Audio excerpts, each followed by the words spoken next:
Hey guys, another projection video today. We're going to be doing Odell Beckham Jr. Of course, missed a lot of games last year with his ankle injury. Comes back this year. He's a full participant in camp as of today, I just saw, and we'll get into what to expect from him in this upcoming season. So, of course, last year Odell injured his ankle in the preseason game against Cleveland. He was forced to miss week 1 against the Cowboys. The Giants' offense really suffered. I always said for years I think Odell hides a lot of the bad things that goes on in the Giants offense with how good he is. I think he hides a lot of the bad coaching that was going on from Ben McAdoo. I think he saved a lot of jobs. He's also extended Eli Manning's career with the numbers he put up for a while.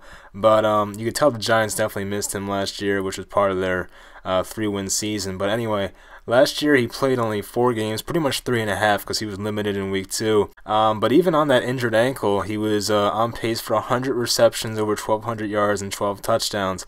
So that's basically, you just take his numbers and multiply them by 4. So it's really not saying much, but for a guy who only played 3.5 games, you could tell he was not, he didn't really lose anything, and he was still on that injured ankle, still putting up terrific numbers. And unfortunately, his ankle just gave out. But for a while, he was still on pace to put up really good numbers, and it just tells you that even when he's playing injured, he's still one of the most dominant players at his position. So as I did in previous videos, I went back to Coach Pat Shurmur's coaching history with his previous players.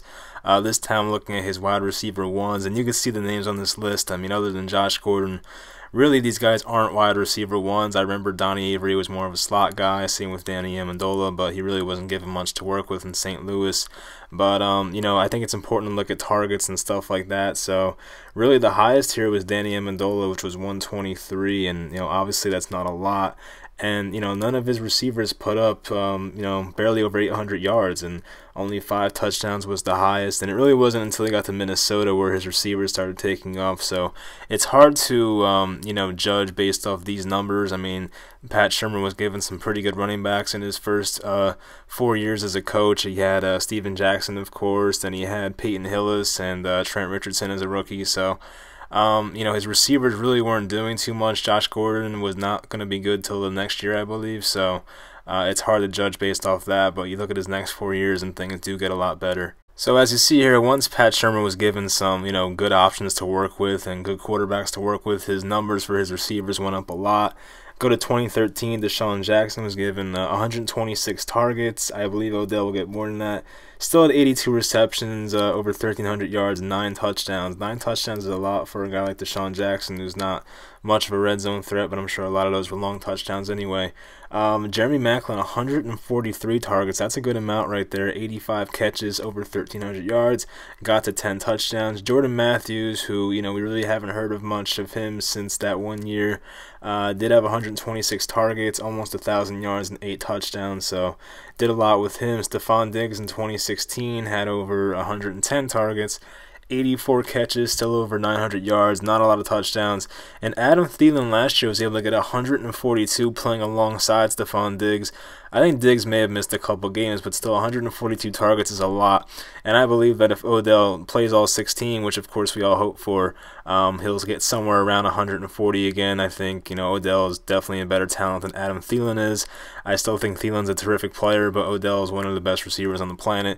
And you can tell by the guys that Shurmur has worked with. I mean, Stephon Diggs is a very talented player. Maclin in Philadelphia was very good. Deshaun Jackson also very good.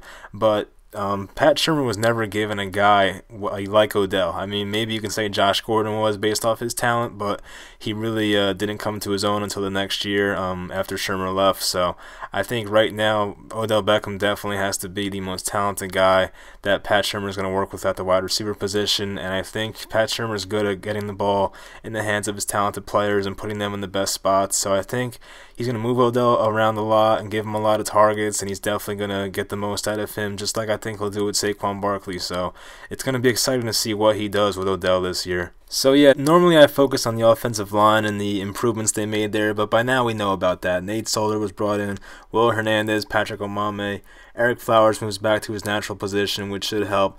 But let's look at the guys that Odell was playing with at the skill position. So for most of the time he was with Ruben Randall, Preston Parker that 1 year, Orleans Darkwa, Rashad Jennings, Will Tye, Larry Donnell. I mean, if you're an opposing team and you're playing against guys like that, and then you see Odell Beckham's on that team, you're going to put about 80 to 90% of your attention on Odell Beckham. And the fact that he was able to put up these great numbers, even with those teammates, is still like astonishing in my mind, because he had no help. I mean, Orleans Darkwa was good last year, but Odell wasn't even playing last year for most of the year. Rashad Jennings was never great. Ruben Randall, I mean, he had that 1 year of like 8 touchdowns, but he really wasn't good. Preston Parker couldn't catch for shit. I mean, I don't know how Odell did this, and it just tells you how talented he is, the kind of player he is that can just catch slants and take them to the house. I mean, it's just incredible. But, I think this year, you look at this team, Sterling Shepard's going to be with him. We'll have Roger Lewis or Cody Latimer, one of them, Saquon Barkley, Jonathan Stewart, Evan Ingram, and Rhett Ellison. The talent, it's you can't even compare it. I mean, it's just night and day, a huge difference, a big upgrade, as you can see I put there. But with all these players around him, there's going to be less attention on Odell. I mean, now when you go against the Giants, you can't say, okay, we're going to put 90% of our attention on Odell Beckham, because, hey, Saquon Barkley's going to burn you. Sterling Shepard can do the same thing. Evan Ingram's a great receiver.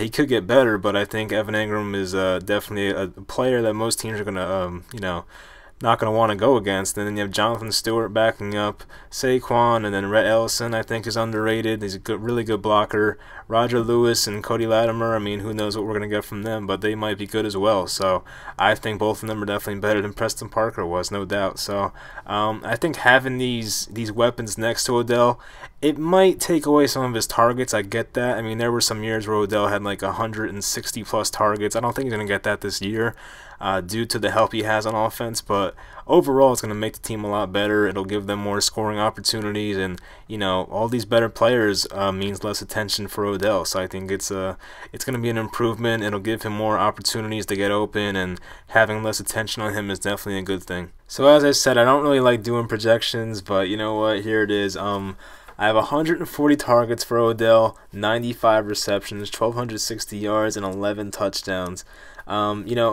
I think Odell on most teams would get more than 140 targets, but if these Giants weapons do stay healthy, I mean, I think it should be somewhere around 140, 145-ish, Adam Thielen was able to get 140 last year, and the Vikings also had a lot of good weapons. So, the Giants are still going to need targets for Evan Ingram. They're going to need targets for Shepard. They're going to even need targets for Saquon Barkley. So, I think saying Odell's going to have more than like 150 targets is definitely, I don't know. I mean, unless people get injured, I could definitely see that happening. But if everyone stays healthy, it's going to be hard for him to get that many targets. I mean, I think that he will be open a lot because of the lack of attention he'll get this year. But if Odell is still that same guy that we saw his first three and a half years in the league, he'll definitely have a good season. Of course, he knows how to get in the end zone. He's scored double-digit touchdowns when he played full seasons.